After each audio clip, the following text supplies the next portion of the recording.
Bismillahirrahmanirrahim. Assalamualaikum warahmatullahi wabarakatuh. Perkenalkan, nama saya Arthur Syafran Alfani dengan NIM 102092430009. Di sini saya akan menjelaskan laporan ujian tengah semester genap sistem basis data yang diampu oleh Bapak Didi Supriyadi. Sebelumnya saya mohon maaf sekali kalau saya tidak bisa on cam karena di rekaman sebelumnya saya dapat 32 menit. Itu di tengah-tengah rekaman saya baru sadar kalau kamera saya itu nge-freeze dan nge-freeze-nya itu oke nge-freeze-nya itu di muka yang jelek banget lah. Jadi sebelumnya saya mohon maaf ya, termasuk Pak Didi saya tidak bisa on cam karena terkendala device ya Pak. Kita langsung saja masuk ke laporan ujian tengah semester ini. Dari bab pertama yaitu penjelasan ERD. Nah, ERD di sini saya buatnya melalui ERD apa? Melalui Draw.io dengan notasi ERD chain.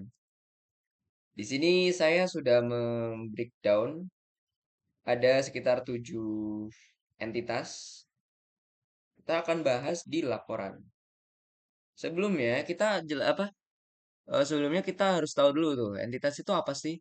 Entitas itu merupakan objek utama yang berrelasi dengan entitas lain, yang di dalamnya terdapat atribut dan juga value data. Nah, entitas ini dibagi menjadi dua yang saya tahu, ada entitas kuat dan juga entitas lemah. Setiap entitas pasti berrelasi dengan entitas lainnya. Di sini ada beberapa contoh entitas yang saya buat pada sistem pembayaran sehat. Di antaranya ada entitas pasien, entitas transaksi, entitas admin, entitas transaksi, layanan, dan juga kategori layanan, serta terakhir ada unit. Ketujuh entitas ini merupakan entitas utama yang diperlukan dalam sistem pembayaran sehat untuk rumah sakit. Lanjut, kita akan bahas atribut. Atribut itu merupakan sebuah informasi atau data yang dimiliki oleh setiap entitas. Gambarannya itu di IRD tuh yang ini, yang bulat-bulat nih. Ini atribut, atribut. Nah, kan ada yang garis biasa, ada yang pakai garis bawah, ada yang pakai patah-patah. Saya breakdown dulu ini yang ada garis bawahnya di setiap entitas itu namanya primary key. Lalu yang tidak ada garis bawahnya itu candidate key atau kunci biasa. Nah, yang ini adalah atribut komposit. Nah, atribut yang ini atribut biasa, ini atribut untuk primary key, yang ini adalah atribut komposit. Nah, gunanya apa dibuat komposit alamat? Itu dibagi lagi seperti jalannya mana, RT RW mana, kecamatan, provinsi, kabupaten, sampai kelurahan kode pos. Jadi untuk kita gambarannya itu untuk basis data dengan sistem yang sudah luas, sudah banyak, sudah kompleks. Semisal admin ingin mencari hanya pasien yang pernah masuk database yang kabupatennya berasal dari Banyumas, seperti itu kan bisa menggunakan atribut komposit seperti itu. Atribut sendiri berguna untuk memberikan informasi apa saja yang ada di dalam sebuah entitas. Misalnya kita punya entitas pasien tadi kan, di dalamnya pasti memiliki ID pasien, nama pasien, dan lain sebagainya. Tanpa atribut, kita itu nggak bisa memberikan wadah untuk data-data yang akan disimpan dalam sebuah entitas. Ibaratnya itu kayak kalian punya motor, database-nya itu motor, tapi kalian nggak punya apa namanya? Sorry, ibaratnya kalian tuh punya tabel motor, tapi kalian nggak punya atribut buat wadah-wadah onderdilnya. Datanya ada misal kayak baut ukuran 10, tapi bingung ini kok nggak ada tempat buat naruh bautnya kayak gitu. Makanya disediakanlah atribut untuk wadah data-data yang akan disimpan. Nah, atribut itu bisa berrelasi dengan tabel lainnya. Semisal tabel transaksi ada dua ID yang bukan berasal dari tabel transaksi yaitu ID pasien dan ID admin. Yang keduanya berasal dari tabel pasien dan juga tabel admin yang berguna untuk mengetahui transaksi ini untuk ID pasien yang mana dan diurus oleh admin yang mana seperti ini. Ini entitas transaksi punya ID transaksi yaitu primary key-nya. Nah, yang dua ini itu namanya foreign key atau kunci tamu. Tamu dari entitas admin dan entitas pasien. Dalam pembuatan atribut, kita harus menentukan terlebih dahulu mana yang menjadi primary key dan mana yang menjadi kandidat key. Primary key itu yang ini. Nah, ini kandidatnya ini. Pokoknya semua yang aslinya berasal dari ID transaksi itu yang eh, bukan bukan primary key itu kandidat. Ini kandidat. Selanjutnya kita akan breakdown penjelaskan semua atribut pada semua entitas yang sudah saya buat. Ada entitas pasien, ID pasien, nama pasien, jenis kelamin ya, sampai kode pos. Ada entitas transaksi, ini atributnya. Ada ID pasien dan ID admin sebagai foreign key. Lalu ada entitas admin, ada entitas detail transaksi, ada entitas layanan, ada entitas kategori layanan, dan juga entitas unit. Selanjutnya kita bahas relasi. Relasi itu hubungan, ya, relasi hubungan. Yang menunjukkan bagaimana data dari satu entitas berinteraksi dengan data dari entitas lain. Relasi ini itu penting karena menjaga integritas data dan permudah dalam proses pengelolaan informasi.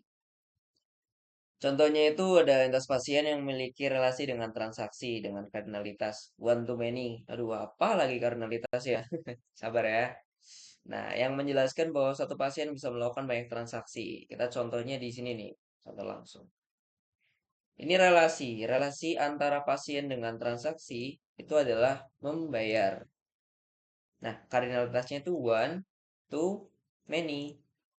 Kalimatnya, satu pasien dapat membayar banyak transaksi. Seperti itu. Selanjutnya, penjelasan kardinalitas nih. Nah, kardinalitas itu ibaratkan sebagai notasi atau kode penamaan dalam relasi antar entitas satu dengan entitas lainnya. Ada 4 macam kardinalitas. Pertama ada one to many to one, many to many. Nah, di sini karena saya menggunakan IRD chain, ini IRD chain, maka saya menuliskan notasinya itu seperti ini, satu banding satu, satu banding m banding satu, m banding n. Nah, m banding n ini untuk many to many. Jadi buat orang-orang yang awam kan bingungnya ini satu banding satu itu apa? Skala. Skala kayak di peta. Maka penulisan notasinya seperti di atas ini. Berbeda dengan notasi James Martin. Ini saya juga buat James Martin di IRD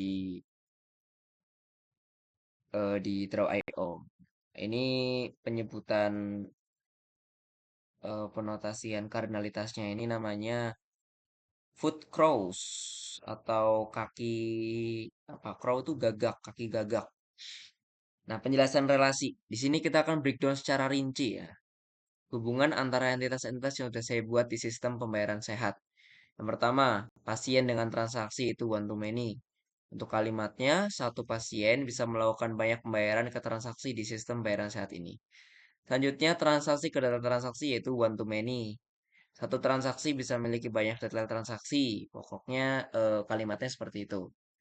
Lanjut, detail transaksi ke layanan yaitu many to one. Jadi banyak detail transaksi ini mencatat layanan yang dibeli oleh pasien. Ada detail transaksi itu merujuk ke satu layanan tertentu dan banyak detail transaksi yang terdapat di satu layanan atau dibaliknya bisa kayak satu layanan eh,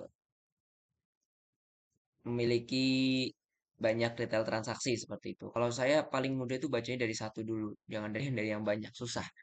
Kan kalau yang banyak kayak banyak detail transaksi dimiliki oleh satu layanan seperti itu kalau saya. Nah, selanjutnya layanan ke kategori layanan yaitu many to one. Setiap layanan masuk ke dalam kategori layanan tertentu. Kategori ini berfungsi untuk mengelompokkan jenis layanan seperti obat, kamar, atau tindakan medis.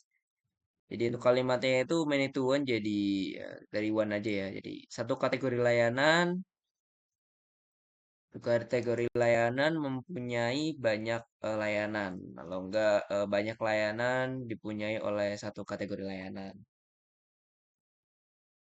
Lanjut di sini ada layanan dengan unit rumah sakit yaitu Medituan dan terakhir ada transaksi dengan admin yaitu Medituan. Ini layanan ke unit rumah sakit, layanan dengan unit rumah sakit. Di sini di kalimatnya itu satu unit rumah sakit menyediakan banyak layanan. Kalau enggak ya banyak layanan disediakan oleh unit rumah sakit. Yang terakhir itu transaksi dengan admin. Jadi banyak transaksi diproses oleh admin. Kalau enggak, kalimatnya satu admin memproses banyak transaksi. Seperti itu. Hanya permainan kalimat. Nah, lanjut kita bab kedua yaitu relational model. Nah, relational model itu sebuah pembentukan perubahan dari ERD menjadi sebuah tabel untuk membreakdown atributnya dan menampilkan tipe data atribut tersebut. Nah, seperti ini. Saya buatnya juga di Draw.io. Jadi breakdown semua entitas dulu menjadi kayak tabel, lalu breakdown lagi atributnya dengan tipe datanya, seperti itu. Lalu jika ada tabel yang memiliki foreign key dalamnya, bisa diletakkan di bagian paling awal setelah di tabel atau paling terakhir. Jadi bebas ya, yang penting primary key dan foreign key itu dikelompokkan gitu. Model relasional ini dikembangkan untuk memudahkan seorang user dalam mengelola data yang kompleks dan besar, sehingga nanti akan menjadi lebih terstruktur, terhubung, dan juga efisien. Ada empat fungsi ya di sini yang sudah saya catat. Yang pertama, menyusun struktur data secara sistematis dengan aturan yang jelas. Yang kedua, memudahkan pemahaman dalam hubungan antar data, jadi lebih jelas dalam penyampaiannya. Kan lebih jelas, simpel-simpel kayak gini ya daripada la ilaha illallah banyak banget kayak gini. Ya orang-orang yang bukan dari IT kan pasti bingung seperti itu.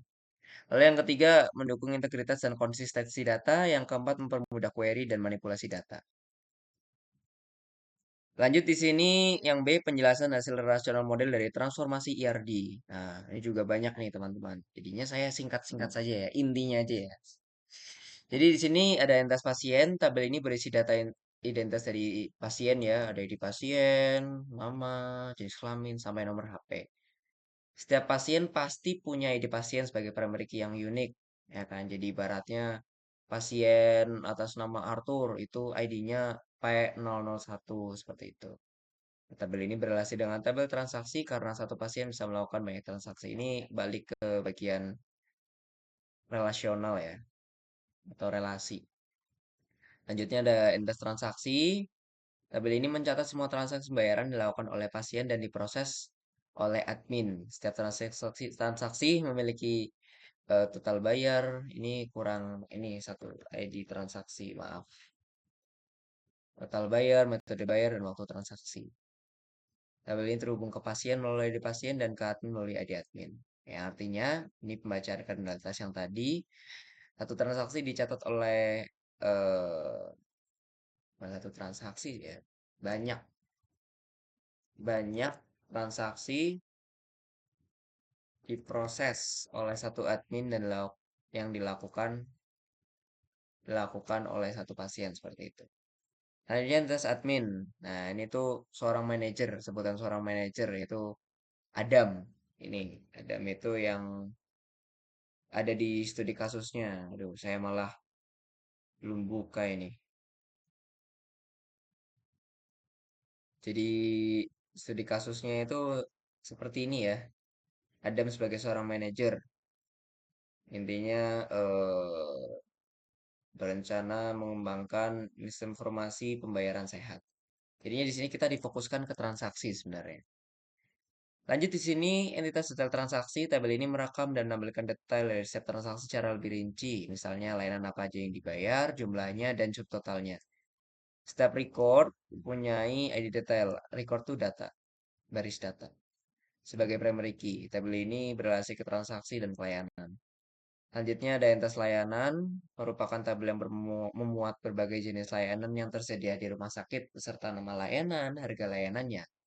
Setiap layanan itu terhubung ke kategori dan juga unit menggunakan ID kategori dan unit sebagai foreign key. Tabel ini juga berrelasi ke data transaksi karena layanan bisa dipakai dalam banyak transaksi. Yang keenam ada kategori layanan, menyimpan jenis kategori dari layanan, contohnya rawat jalan, cek laboratorium, pembelian obat, dan lain-lain. Setiap kategori mempunyai ID kategori sebagai primary key berrelasi ke layanan karena satu kategori bisa punya banyak layanan atau one to many. Terakhir ada entitas unit. Tabel ini menyimpan data unit atau departemen di rumah sakit seperti apotek, laboratorium, dan lain-lain. Setiap unit punya ID unit yang unik. Relasi kelayanan karena satu unit bisa menyediakan banyak layanan atau one to many. Kita lanjut ke bab 3. Kita penjelasan DDL dan juga DML. DDL yang di sini hanya perintah untuk create tabel. Padahal kan DDL itu CRUD ya. CRUD atau create, read, update, delete. Nah, di sini saya menampilkan sintaks coding pada di sini saya menggunakan aplikasi MySQL karena mudah untuk dipahami dan UI-nya kelihatan jelas di bagian SQL. Sini saya masuk sebelum membuat tabel pasien, saya membuat database-nya dulu. Nama database-nya itu UTS underscore underscore basis data underscore 009. Nah, 009 itu NIM terakhir saya. Nah, di sini diurut teman-teman. Jadi membuat tabel, lalu masukkan ID pasien, tipe datanya, lalu kita setting menjadi primary key, lalu nama pasien, jenis kelamin, sampai kode pos. Selanjutnya ada create tabel admin, ID admin, tipe datanya varchar, primary key. Nah, kenapa tipe datanya itu bukan integer? Karena di sini saya ingin memastikan bahwa setiap ID itu berbeda dalam bentuknya secara jelas. Jadi di sini tuh kalau pasien kan juga varchar itu saya pengennya inputnya tuh P001. Kalau admin A001 gitu. Jadi kelihatan oh A untuk admin, P untuk pasien sampai entitas unit. Nah, gitu. Password, email seperti itu. Nah, ini juga buatnya inputnya juga sama di MySQL eh exam. Selanjutnya kita membuat tabel kategori layanan, hanya ada dua atributnya, ada ID kategori dan nama kategori. Dan juga entitas unit, ada ID unit dan juga nama unit. Nah, di sini kan hanya 4 tabel yang belum ada foreign key-nya ya. Karena poin penting yang harus diingat, itu kita sebelum membuat tabel yang berelasi dengan tabel lain, itu kita harus membuat tabel yang tanpa berelasi dengan tabel lain. Kayak tabel kakinya dulu loh ibaratnya. Kayak tadi tabel pasien kan nggak ada relasi dengan yang lainnya. Dari asalnya loh. Nanti ID pasien ini yang digunakan untuk berelasi ke tabel lain. Kayak tabel transaksi. Ini juga ID admin tabel ke dari admin ke tabel apa transaksi. Berelasi ke tabel transaksi. Lalu ada kategori layanan dan unit. Nah, lanjut di sini perbedaan signifikannya. Kita kan tadi hanya sampai sini ya, teman-teman. Sampai sini ya. Nah, kita ada tambahan ID pasien dan juga ID admin.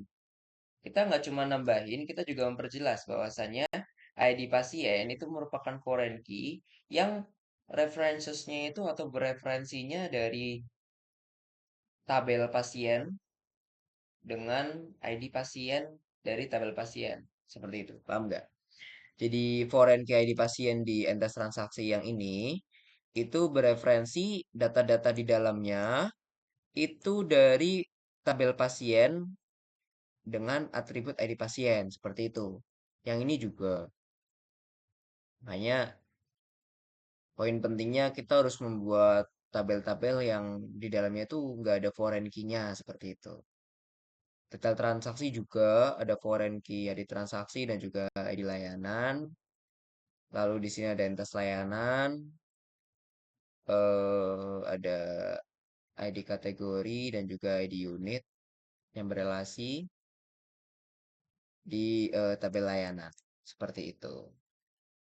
Sebenarnya kurang lebih kalau di sini di DDL ya, di DDL itu poin pentingnya urutan membuat nama tabelnya, lalu urutan-urutan atributnya, lalu jika ada atribut yang ternyata itu foreign key, jangan lupa di breakdown bahwasanya ID kategori di sini itu asalnya dari tabel mana, lalu ID tabel itu yang mana, seperti itu. Poin pentingnya di situ. Lanjut DML. Di sini Pak Didi hanya meminta untuk menginsert ke dalam tabel lalu kita membuat values-nya, dan juga kita menampilkan. Nah, ini banyak ya. Kita daripada buat kayak apa ngelihat kayak gini ya mending ngelihat yang ini aja lebih berwarna seperti itu. Poin penting yang dicatat pada DML itu kita harus urut dalam memasukkan datanya. Di pasien kan urutannya ID pasien dulu, lalu nama pasien sampai kode pos. Ini harus urut nih. ID pasiennya P001, values-nya P01, koma, nama pasiennya Arthur Zebran Alvani, jenis kelaminnya P itu untuk pria, W untuk wanita seperti itu. Jadi harus urut. Karena kalau sampai salah dalam penulisan atribut, nanti pasti akan apa namanya? Error seperti itu.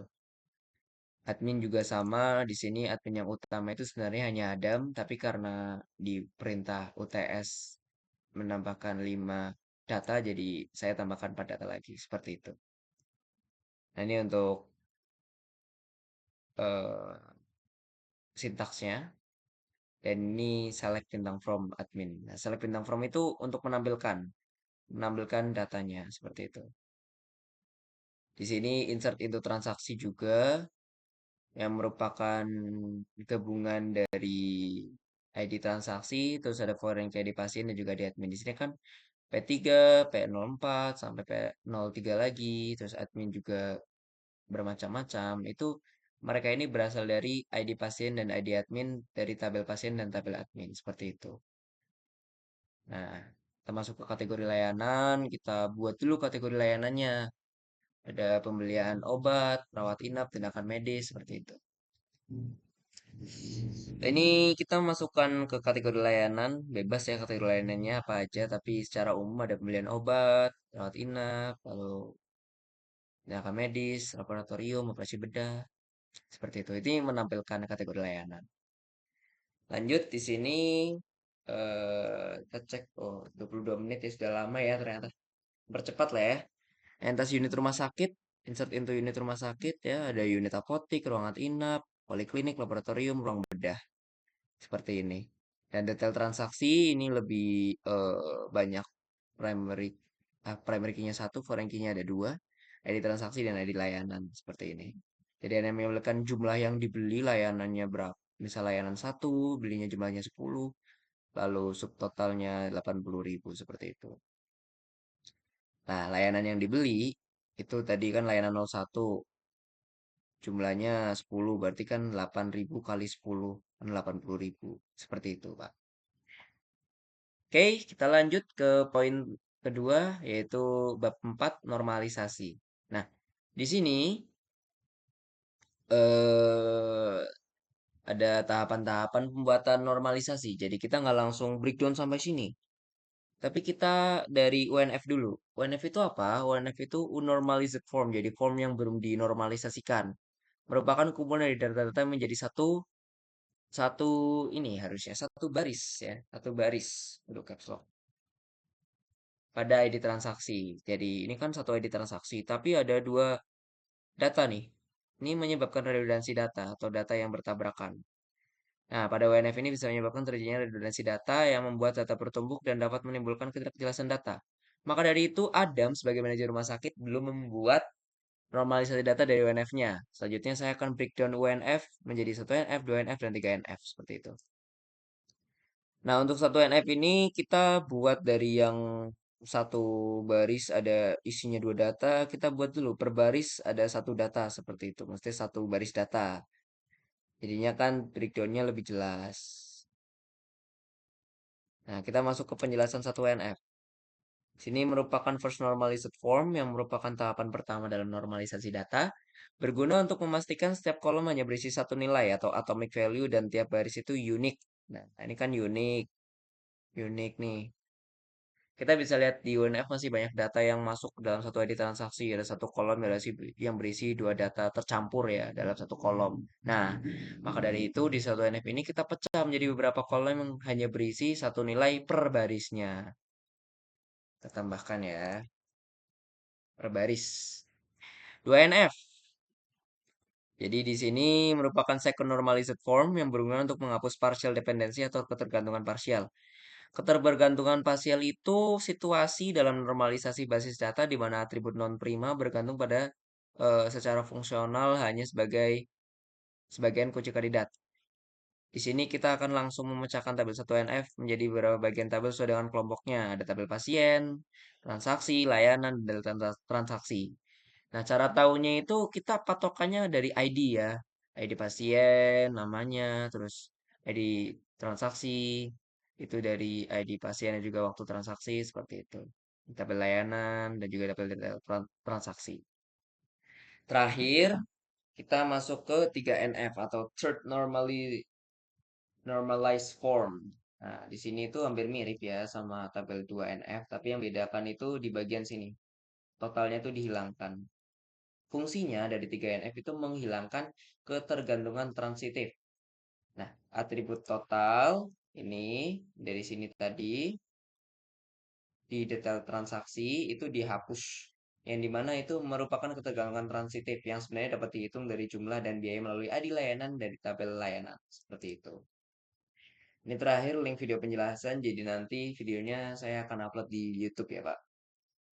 Baik, itu merupakan keseluruhan penjelasan laporan saya, laporan basis data UTS semester genap ya, Pak. Terima kasih Bapak Didi telah membimbing saya sampai di titik ini. Sebelumnya saya juga mohon maaf kalau banyak terkendala, mulai dari saya tidak open kamera, terus juga mungkin kata-kata saya masih terbata-bata dan lain-lain sebagainya. Terima kasih para penonton yang sudah menonton video saya sampai akhir. Jangan lupa di like ya teman-teman. Kalau bisa subscribe silahkan subscribe. Kalau mau di share ke teman-teman untuk media pembelajaran juga silahkan. Wabillahi taufiq wal hidayah. Assalamualaikum warahmatullahi wabarakatuh.